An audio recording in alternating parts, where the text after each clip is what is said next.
Uzbekistán, que ya la mencioné. Y aquí pueden ver una pintura de comerciantes, no se ve tal vez tan bien por la grabación acá en mi cuarto, pero pues se ve que generaba una riqueza, sobre todo también económica, ¿no?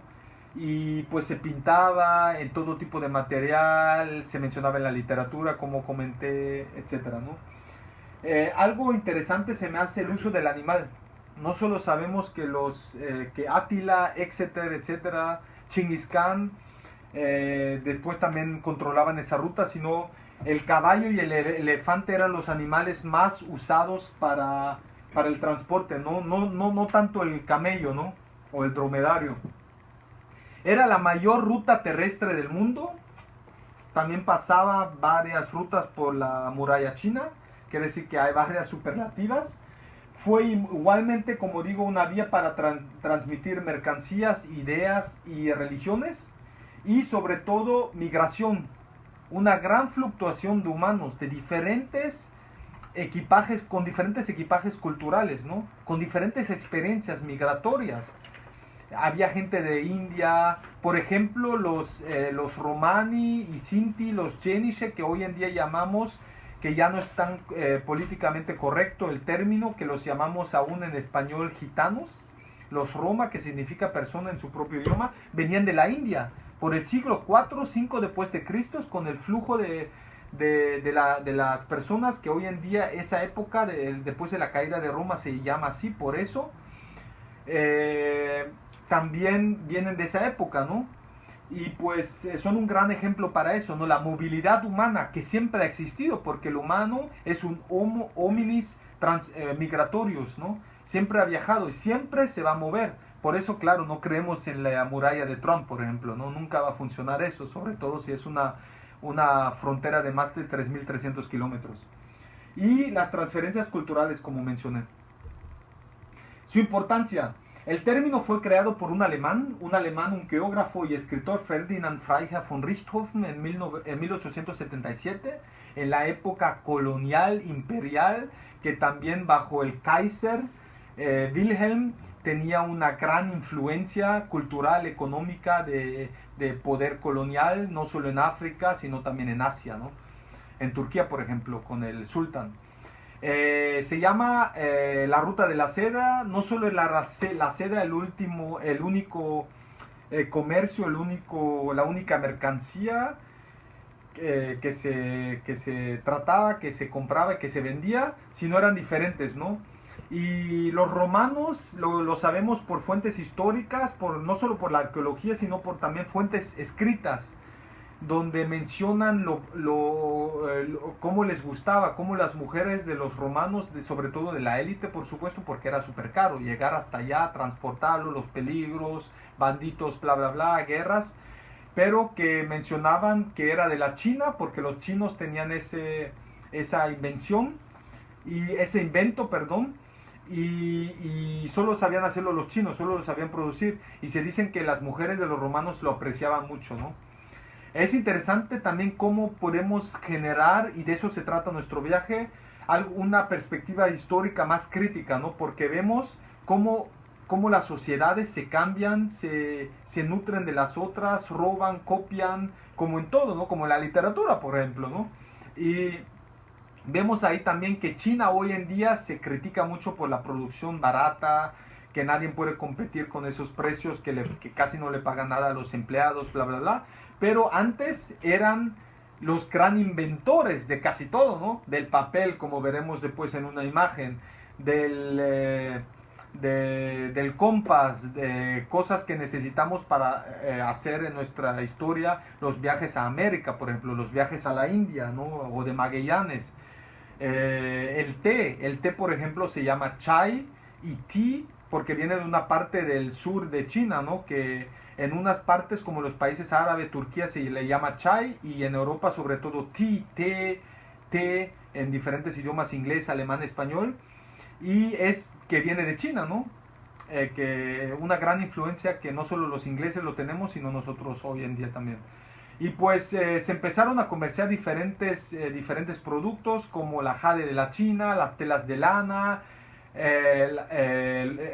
diamantes, rubies de Birmania, porcelana, vidrio, especias, coral y otros materiales, ¿no? Y por supuesto, no solo era atractivo para los reinos, para los poderes de esa época, de tener un control sobre la ruta, o los comerciantes, sobre todo los judíos, que históricamente se metieron por la exclusión en mucho comercio, hablaban diferentes idiomas, tenían una diáspora, estaban por todos lados y tenían buenas conexiones, se les daba, ¿no? Pero también a ladrones, a banditos, a gente que se quería aprovechar de esas transferencias, ¿no? Ahí vemos también algunas fotos de un bazar, de un mercado y de los trajes tradicionales, que tendremos la oportunidad de verlos y tal vez también comprar uno si quieren. El propósito de la expedición no solo se trata, como les mencioné, de conocer mejor estos países de la ruta, así como su cultura, sino también de tener esto es algo un poco más, un viaje slow, un viaje cultural, también arqueológico, histórico, ¿no? Soy historiador y el turista, el viajero más bien, destinario para este viaje, que viajaremos con Rotel Tours de Alemania, sería más bien el público que está interesado en arqueología, en historia, ¿no? Y tendremos una introducción a través de visitas a parques arqueológicos, excavaciones in situ en la zona, ¿no? Y disfrutaremos de un viaje no solo aventurero y educativo, sino también alternativo y ecológico. El estilo de viaje slow tourism, slow travel, viaje lento, se caracteriza por múltiples oportunidades de probar y degustar la propia comida sin estrés en el territorio, la comunicación con gente local, de mejor calidad, más sana, casi siempre biológico, y sobre todo también así algo más complejo, también eso genera riqueza, regenera ayuda a los productores pequeños, los productores locales, ¿no? Algo que queremos hacer, porque no queremos viajar el típico viaje que hacíamos hace 100 años, hace 50 años nuestros antepasados, ¿no? Hoy en día se llamaría el viaje postcolonial. Aparte también de tanta cultura, de tanta riqueza que aprovecharemos, también queremos relajarnos, pasar un buen día en el desierto, observar las estrellas, donde por el cielo y la falta de smog se podrán apreciar mucho, y pues el contacto humano, ¿no? Se podría decir. Siempre abajo verán algunas cartas de cómo el viaje se ha ido cambiando históricamente, ¿no? Bajo los seleuquidas, bajo Alejandro Magno, bajo los romanos, los persas, los ajamenidas, el imperio hindú, etcétera, ¿no? La segunda parte del propósito, ya para seguir, es como lo mencioné, se pudiera definir con tres categorías. Son el espíritu de observación, la inquietud hacia el conocimiento, hacia lo nuevo, lo extraño, lo diferente. No ponernos un bloque y decir, no me interesa, siempre en ese dualismo, en ese simplicismo, sino más bien el eclecticismo, el querer juntarse, el querer hacer una simbiosis con el otro, ¿no? El quererse enriquecerse, y la capacidad de asombrarse como el niño interior que todos tenemos, ¿no? Llegar más a nuestro profundo, ¿no? Que pudiéramos decir que somos como una cebolla, que irnos de la capa exterior, de la séptima capa, a la capa interior, ¿no? La sustentabilidad la mencioné, solo utilizaremos el transporte aéreo para ir a Tashkent, en Uzbekistán, la capital, y regresarnos de Pekín. Si no, estaremos algunos días hasta con animales, caballo, camello, algunos días caminando, y si no, con nuestro autobús que les presentaré en breve, que es algo genial. Y pues estaremos en búsquedas de aventuras. No todo estará planeado. Por supuesto que tenemos un propósito, eso sí, pero también tenemos tiempo y diferentes alternativas para jugar un poco. Si nos gusta un poco pasar tiempo más acá, lo podremos, ¿no? Y habrá tiempo libre, por supuesto, para profundizar. Como les he mencionado, requiere también una cierta flexibilidad. Por supuesto que la tenéis, y que, por ejemplo, se manifestará con el uso de Internet. No siempre tendremos chance de Internet por promedio cada segundo día. Podremos avisar a los familiares, etcétera, que estamos bien, y pues al mismo tiempo nos ayuda un poco de desconectarnos de las redes sociales, del Facebook, del Twitter, etcétera, ¿no?